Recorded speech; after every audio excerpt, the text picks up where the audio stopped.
May we have your attention, please? Blanket speed restrictions are often put in place by Network Rail as a means to reduce the immediate likelihood of and risk from a possible derailment. They are usually imposed during extreme weather events, particularly extremely hot weather when rails may not stay engaged, when there are very strong crosswinds on a route, and in situations where exceptionally heavy rainfall may affect the stability of an embankment or cutting that has been identified as being at high risk. Blanket speed restrictions may reduce the immediate risk to a train to be affected by a hazard, but they also create additional knock-on risk. Trains running more slowly than usual across an area increase the number of signals approached at danger. Trains will be delayed or cancelled, which increases the number of people waiting on station platforms and concourses. And trains stopped not at a station for long periods increase the likelihood of passengers choosing to leave the train and go onto the network.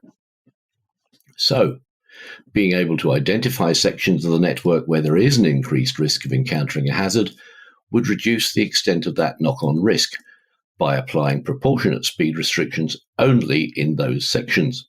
Being able to identify those sections and set reasonable speed restrictions is a project that RSSB has been helping Network Rail to address. There are two interwoven strands to this. One is identifying those sections of the network at risk from a weather-related hazard. The other is to calculate the increase of knock-on risk that might be caused by the imposition of a speed restriction across the affected area. It was an extreme rainfall event that contributed to the tragic derailment at Carmont in August 2020, where 2 members of staff and a passenger lost their lives. Recommendation 10 in the RAIB report into the incident refers to Network Rail's risk assessment analysis for implementing operational risk mitigation measures, specifically those relating to failures of earthworks and drainage, and describes them as not being optimal. To support Network Rail's response to that and other recommendations, RSSB is using its safety risk model as a starting point to develop the whole system risk model. Because it relates directly to the Carmont incident, the first phase of this wide-ranging project has concentrated on the impact of extreme rainfall events. So, to talk about the safety risk model and the work that's been done to start to develop the whole system risk model, I'm joined today by Marcus Dacre, our Professional Head of Risk and Safety Intelligence, and Vincent Ganthy, one of our lead system safety engineers. Welcome both. Marcus, if I can turn to you first, would you please start by telling us how you came to your current position in the railway? Yeah, thanks, Ant. Been in the rail industry now for nearly 20 years, always working in a safety role. And prior to that, I worked in the aviation industry, modelling mid-air collision risk. Okay, thank you, Marcus. You're ultimately responsible for the Railway's Safety Management Intelligence System, or SMIS, the safety risk model, and the precursor indicator model. So could you tell us more about risk modelling at RSSB, please?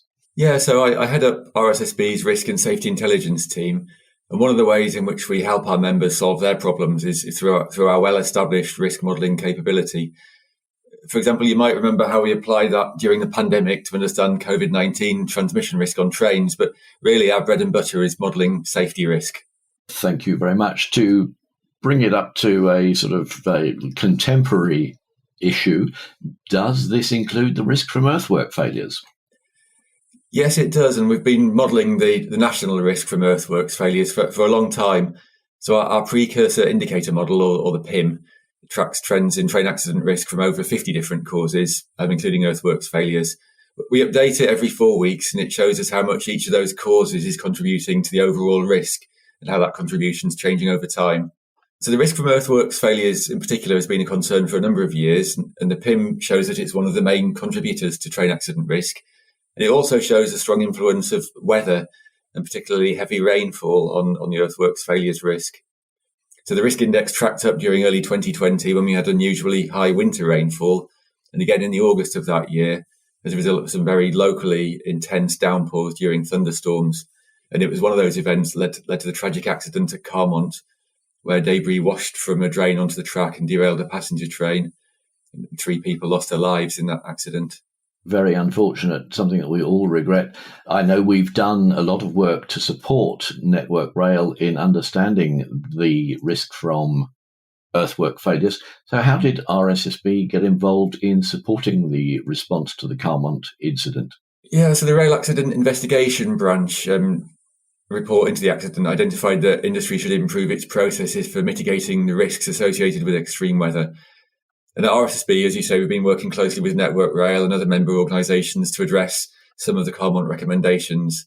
So an important operational mitigation is to slow trains when there's a forecast of heavy rainfall. But there is also a downside to slowing trains, not only because of its impact on performance, but also from a safety perspective. So we know that delays and disruption lead to an increased risk in a number of areas, from crowding at stations to more signals approached at danger, to even a rise in assaults and abuse. So previously, we'd looked at the balance between the impact of different mitigations on both direct risk and this knock-on risk to support decisions on what to do when a train radio fails. We thought that a similar approach could help to identify the best operational response to adverse weather. And that risk was underpinned by our safety risk model, which you mentioned at the start, which is a really key product. So the safety risk model provides a structured and quantified representation of the risk arising from the operation and maintenance of the GB mainline railway. It's got a very wide scope. It essentially covers everything that can harm anyone, anywhere. Over the years, the safety risk model supported a lot of really big industry decisions, and it provided a good solid starting point to the work that Vincent's going to describe that was specific to the Carmont response.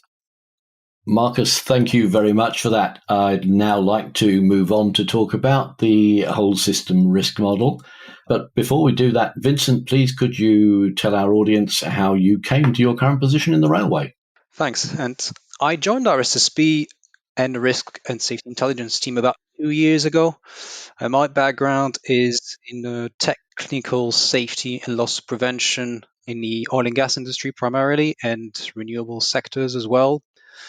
After spending quite a number of years in consultancies, I've decided to try and join the rail industry to bring some of the knowledge that I've acquired across my years in that energy sector and see what I could learn as well from the railway itself.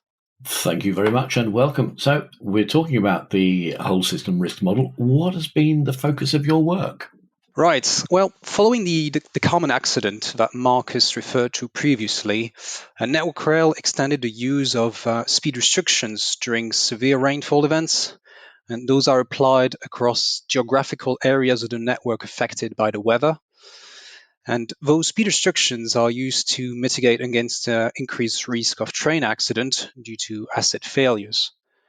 So, as part of the research project we undertook, RSSB developed a system risk model to quantify that risk of derailment from soil cutting failures, as well as the safety risk created or increased in other parts of the system when implementing those operational mitigations. The goal was to support decision making by taking into account those local characteristics of the network affected by the extreme weather.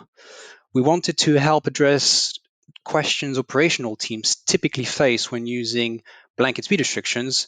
So that is to say, for instance, what should be applied, when to use those measures, where do you apply them, and how long do you leave them on for? That all sounds very interesting. Thank you, Vincent.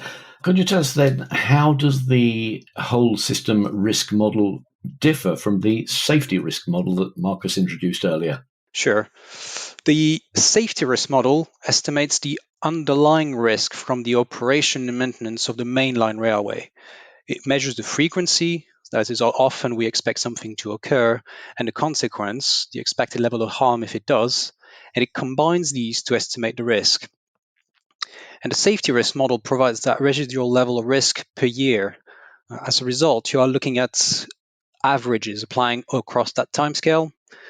And the scope of the operational decisions we are looking at with our system risk model is associated to much shorter term events, which are associated to a temporary increase in the risks on the railway. So we needed to understand what direct effects those weather events might have on the railway assets. We also needed to understand the local vulnerability of the network, as blanket speed restrictions can be applied across small sections of the railway, It could be as little as a few miles in length. It's very good. Getting down to that level of detail is obviously going to help us keep performance at the optimum levels. So, how did RSSB manage to establish the level of network vulnerability? Well, first we needed to understand how likely failures may be. And to do that, the RSSB Data Insights team performed a statistical analysis to determine the probability of failure of individual soil cuttings and how that changes with varying severity of rainfall. So we used that relationship and we combined it with detailed network characteristics plus the safety risk model, which includes established derailment modeling, to generate local risk estimates. So that is really the risk of derailment itself. What is important to note, however, is that the focus is not on predicting asset failures here. The failures themselves do not systematically result in a direct threat to the safety of trains or the passengers. For those which do, however, the greater concern would be those susceptible to cause the most harm. And this is where the local properties of the network would have a strong impact. To give you an example, the potential consequence of a derailment would vary significantly with the speed at which trains may derail or the frequency at which trains may circulate across that area. The ability for the model to consider those multiple dimensions affecting safety is a key enabler to derive the balanced operational responses to apply. Thank you, Vincent. So, how does the model actually support operational decision making? Developing a means to estimate that immediate risk of derailment locally formed only one part of the equation we were trying to solve here. We also adapted the modeling of knock-on risks Marcus referred to earlier to assess the impact implementing speed restrictions may have on safety. That way, we're able to have a more encompassing view of the safety of the network, taking into account potential trade-offs and allowing more balanced decisions. Another key characteristic of the model is that we've designed it to easily compare alternatives. Operational situations are dynamic in nature. We wanted to help the teams understand what happens when things change and enable them to make those robust decisions. In practice, that may be finding out what happens if the weather gets better or worse. It may be seeing how changing the speed restriction characteristics can influence the safety of the network, or even what happens if the weather extends across several sections of the railway rather than just a single one.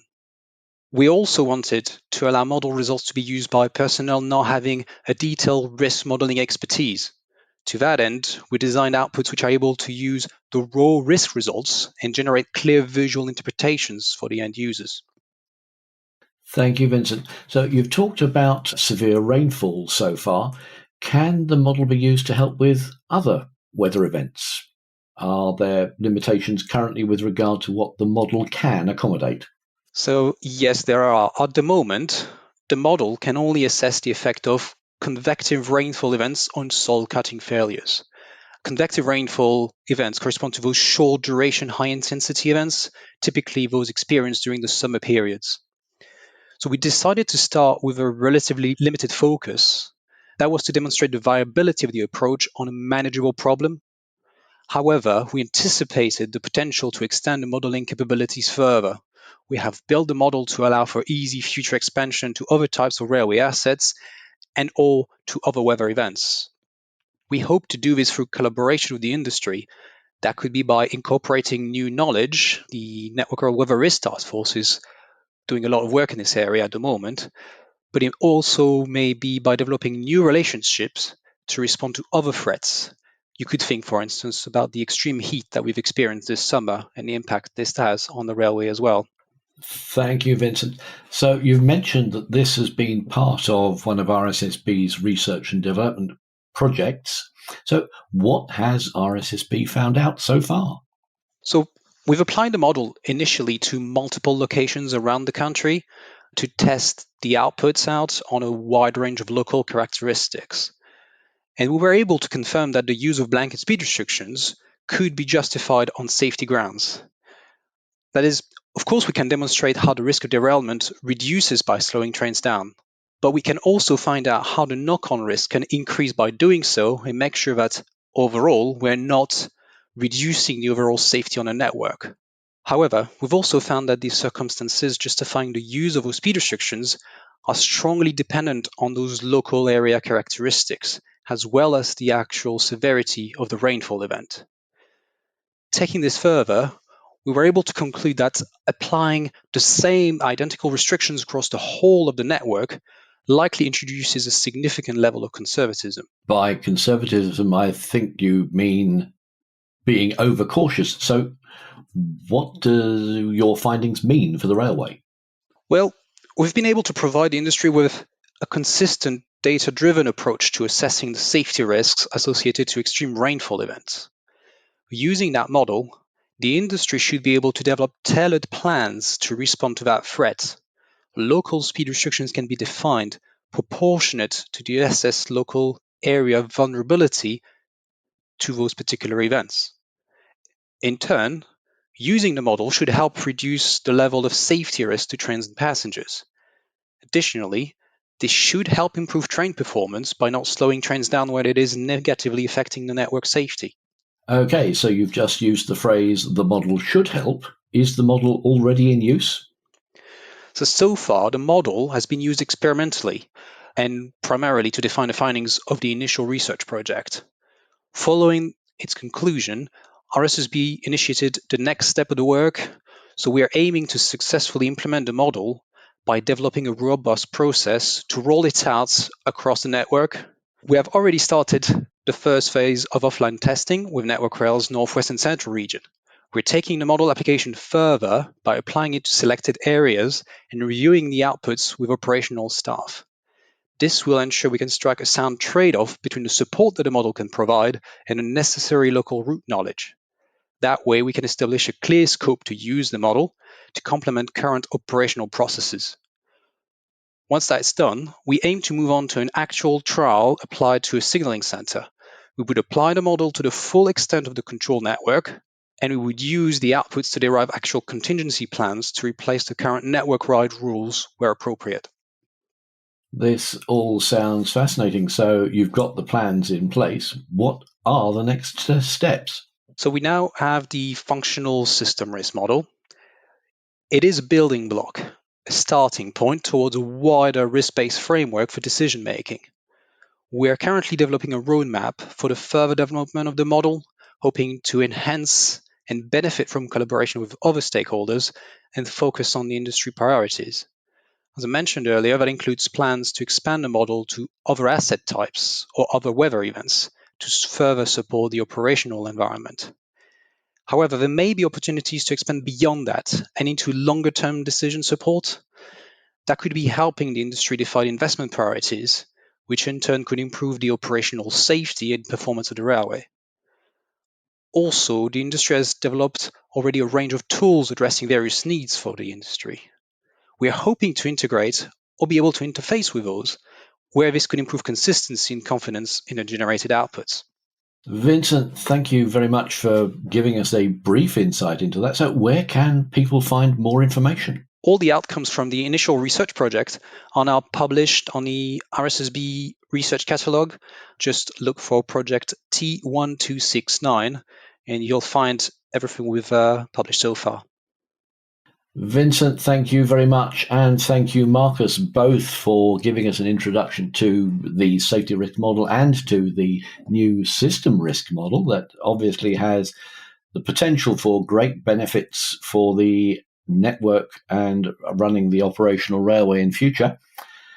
To our listeners, I would say, as always, thank you for listening. And until the next time, stay well and stay safe.